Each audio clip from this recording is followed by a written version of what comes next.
chara kan lo lo ma che o khongai in subscribe button le icon bell kha min lo click sak ve ula kan lom hle ang WhatsApp number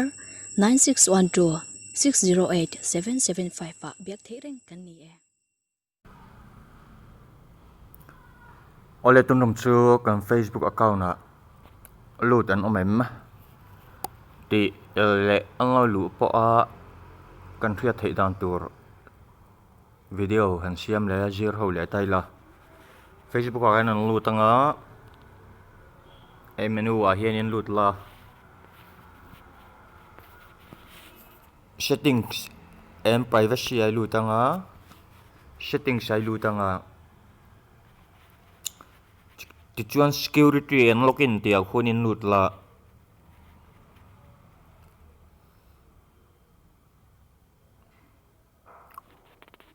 where you're logged in tinita see all hitlik la ta hianin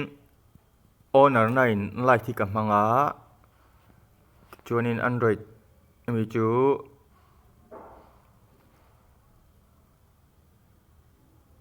ami Facebook app khania Windows atangin kaluta Chrome chuanin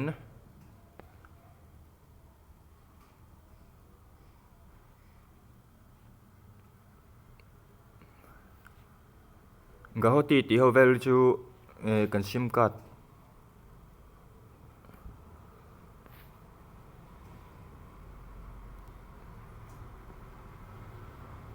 chuanin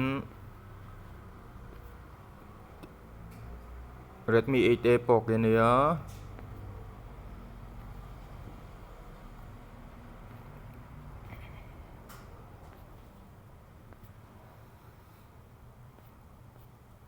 heng ho hi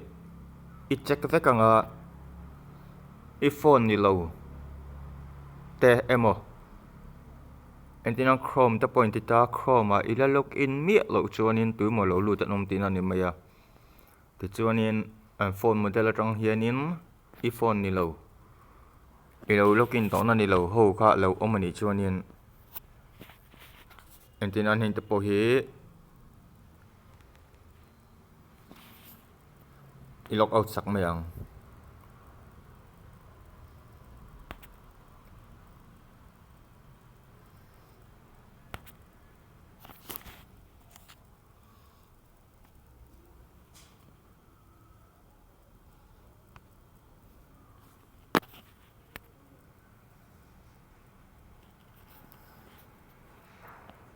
chuan an bek le la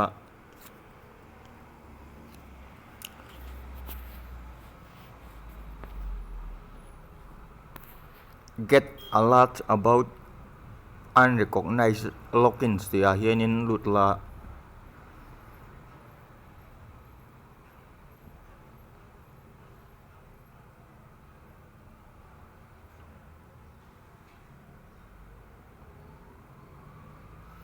notification hi on ang get notification i on ang ai se fanga messenger pa po get notification se fanga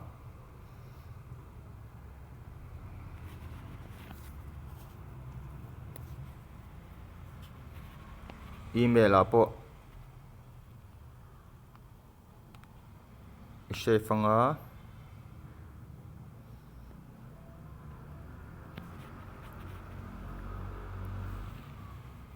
phone dang atangina mo browser emo application dang atang point ni sela anon lu chuanin notification idong zelang kaka yesia anlu le du lo hriatna pakhat ani ole khati te khani ro se kalome